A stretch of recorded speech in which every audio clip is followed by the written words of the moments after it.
How's it going, everybody? We're back with another reaction video, actually, this time to Dive Dave's exclusive kit reveal of the Invisible Woman MCU, who is going to, of course, be joining Franklin Richards, Reed Richards, Human Torch, and Thing in the upcoming Arena team. So Dive Dave's got the exclusive for us today. Let's check out what Invisible Woman is bringing to the game. And it's not this Invisible Woman, it's a new one with a big sweater. Let's go.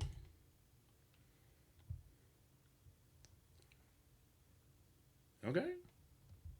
Reed, two, Richards,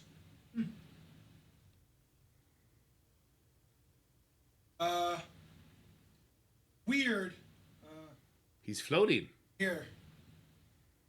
Huh. You guys seen? He's, the Fantastic Four. There's a big purple dude outside saying he's here to babysit. I'm super confused. I don't know. I'm just kidding. He knows his comics. All right, there you go. We all know that guy's not really looking for a babysitter, but what I am looking to do is to tell you a little bit of information about a brand new character kit coming to your game, Marvel Strike Force, very, very soon. Yeah, Sue, I'm getting there. She's always joking around, you know?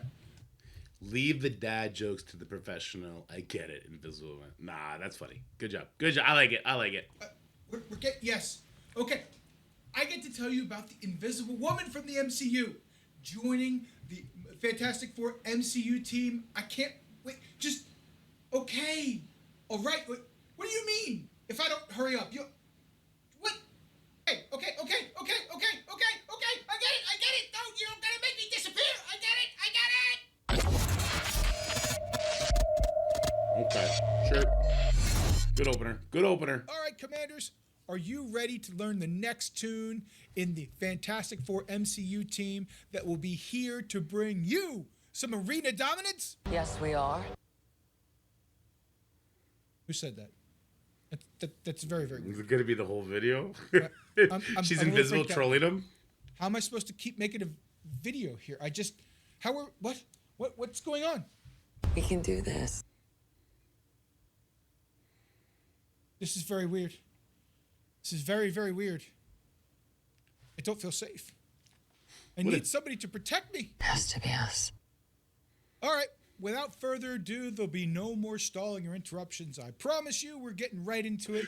The heart of what you're looking for is learning all about the Invisible Woman MCU. So let's jump right on into it. So we've got a hero, cosmic, bio, brawler, Fantastic Four MCU is the traits, and a speed of 129. We'd love to see it. Nice and fast character. Yeah, 129 is a big deal. So 129 actually makes you go before characters like Odin, Mephisto if he doesn't have his speed stat, before Null if he doesn't have his speed stat, most importantly, before Professor X. So maybe Invisible Woman will be a new plug-and-play character we could use in War or Crucible to get the jump on him. Let's see what she's got in her kit. Characters, we really enjoy those. On the basic, you've got attack primary target for 300% piercing plus 2 bleeds. We're going to chain to 2 adjacents for 300% piercing and 2 bleeds. Counterattack will not break the chain. ISO 8 hit. Attack primary target for 230 piercing plus 2 bleeds. Sounds pretty good. Forgive me, Dave. I'm actually going to squish you down a little bit so we can get a better look at what you're reading us. I'll try and keep you in frame, though. Keep that beautiful mug in frame. Well, that was an unfortunate place to pause the video. All right, now let's go. Good to know. On the special, named Breaking Light. Low-cost special here at 3, also starting out. Gain +1 stealth up to max of 3. We apply defense down to the primary and adjacents. Okay. We attack primary and adjacents for 250% piercing. We apply trauma for 2 turns and ability block to 1 turn to the primary target. In arena, with 2 or more Fantastic Four allies, apply trauma for 2 turns to adjacent targets as well. Okay. The attack will ignore defense up and cannot be counterattacked. I like the special a lot, but we all know that I'm a big button presser. All right, let's talk about that for a second because I'm not seeing that it leads into strike very well. Because when I saw the basic attack and the ISO attack, applying bleeds does scream striker attack. because your striker ISO increases the damage of those bleeds. However, we got AoE damage on the special. We got debuffs coming out. It looks very powerful, right? We have trauma. We have a source of trauma on a 3/3, even if it is only on the primary outside of arena, and we have an ability block that goes with it. That's really, really strong. Think about it, that's what Quasar does in War. Of course, he does it to everybody, and I guess Sue looks like she does it to everybody. Oh no, she doesn't do the ability block to everybody in arena, but it looks like she's got a little bit of a watered down version of that. That's a really strong combination of debuffs. So I like that, and particularly I like the defense down for 2 turns to primary adjacents. Defense down is kind of like a really underrated debuff that changes matches completely. That's why security is still one of those rooms where you have to play around it so carefully in War. So the fact that she's doing AoE defense down at a speed of 129, that's very intriguing. A fast defense down is scary. Jean Grey does it too, right? But I'm going to assume that Invisible Woman is actually going to have a higher damage stat than her because she is a brawler. And I believe Jean's a controller. But let's keep going. Let's see what the ultimate's going to do. Because it looks like that's available turn 1 too. 3/3 on the special, 6/6 on the ultimate. Not terrible cost. She could theoretically see definitely 2 specials. But she could see 2 ults in a long form fight. To adjacent targets as well. The attack will ignore, defense up, and cannot be counterattacked.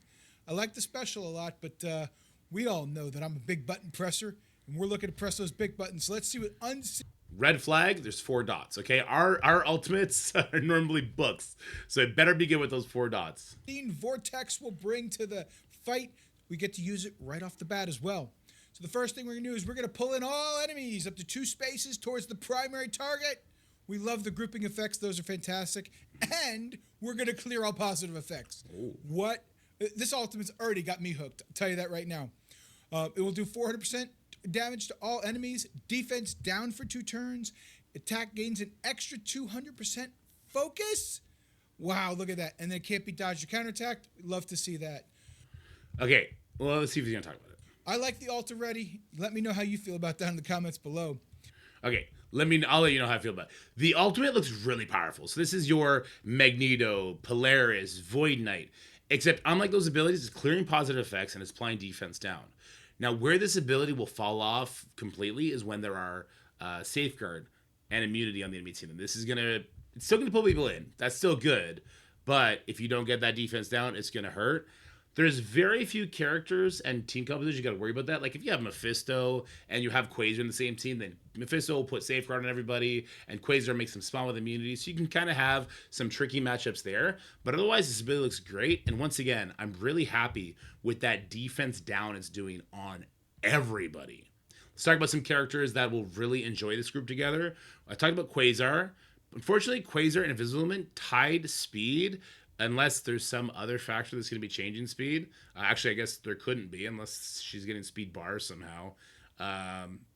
Because they're both 129. So I was thinking in War, like Invisible Woman pulls them all in together and Quasar does that devastating ult on everybody. He can put ability block and trauma while she puts defense down. It would be a death sentence, right? There's going to be a lot of strong combinations. We want to probably look at characters that have a speed set of 128 and lower, not too low, that'll make good use out of the grouping effect. Some that come to mind, of course, your Lady Deathstrike 127, that's a lot of damage. Your Nimrod, he could do it all, that's a lot of damage. Some better characters, Blade at 127, his ultimate, doing a Termi run, putting blind on people, that would be super impactful. Oath with her special as well. So there's going to be lots of room for Invisible Woman to act in a plug-and-play capacity, but maybe she's going to want to be with her full team. You're going to have to stay tuned to my Franklin Richards exclusive video later today to see what he's doing to the team and if we're really going to want to keep these guys together. Right now, though, I'm happy with this character. I'm not seeing her need for multiple Fantastic Four people. Let's just go ahead and go back a little bit. So her basic is not affected by it. Her special is slightly affected by it, so it's only affected in arena. So she is probably the most plug-and-play character on this team that we've seen so far. I'm into that because her speed stat is great. And being the first character to be released, it's going to give value to unlock her early for your War and Crucible use. I don't think it's going to be arena use yet, but let's let Dave tell us about the passive first. And then on the passive, fits so well into this team. On spawn, gain stealth. When a Fantastic Four ally uses their special or ultimate abilities, attack the most injured enemy for 150% piercing and gain an additional stealth up to a max of 3. That is fantastic. So we have a ping each time one of your teammates uses a special or ultimate ability. I mean, what more could we want of this character? And while the character is stealthed, you have 25% extra crit damage and 100% chance to crit. I mean, I'm already looking forward to using Invisible Woman in my arena attacks and probably elsewhere. If we take a look at this, only a couple of arena callouts. A lot of these abilities. Okay, let's touch on that passive before he goes on. I like it. It's short and sweet. It's all damage. She's clearly a raider, right? I talked about Striker because of those bleeds on her basic attack. No, she's getting crit damage. She's getting crit chance. She's spawning with stealth, and her abilities are AoE on everything. Especially that ultimate hitting everybody. So she sets the stage. Fast piece that, yeah, she's definitely a raider. Oh, she looks fun. Now, her kit is very simple, but I think it's also very impactful. With the defense down and the clumping, that alone, plus what I assume is going to be high damage. Because she is a brawler. She's not a protector like she was in the past. So I actually expect pretty good things from this character from a plug-and-play perspective, and very impactful on the team to set the stage. We know from experience, the way Scopely handles new characters, new teams I should say, the 3 new characters are the best on the team.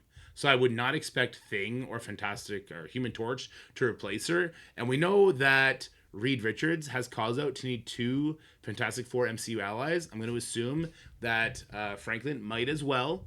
And that's going to be those 3 for Arena, for sure. I'm excited about this character for sure. Let's let Dave give his final thoughts on it, and then we'll wrap this video up.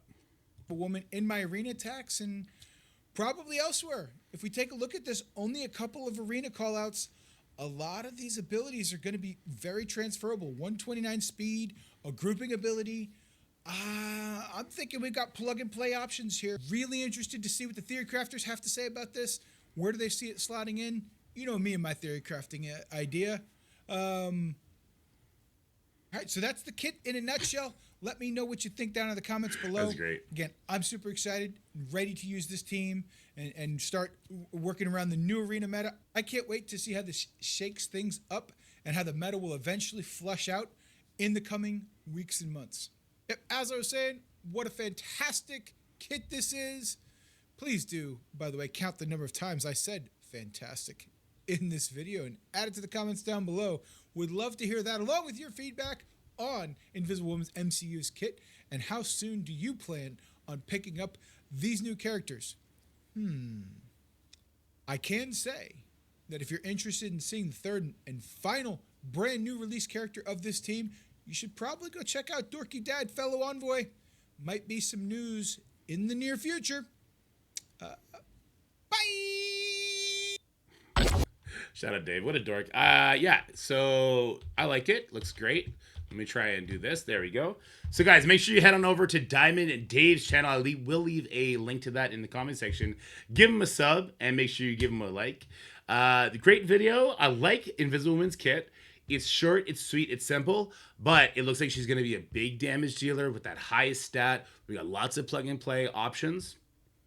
W character. Actually, you know what? Her kit is way more simple than Reed Richards, but I'm still more excited for her than I am for Reed.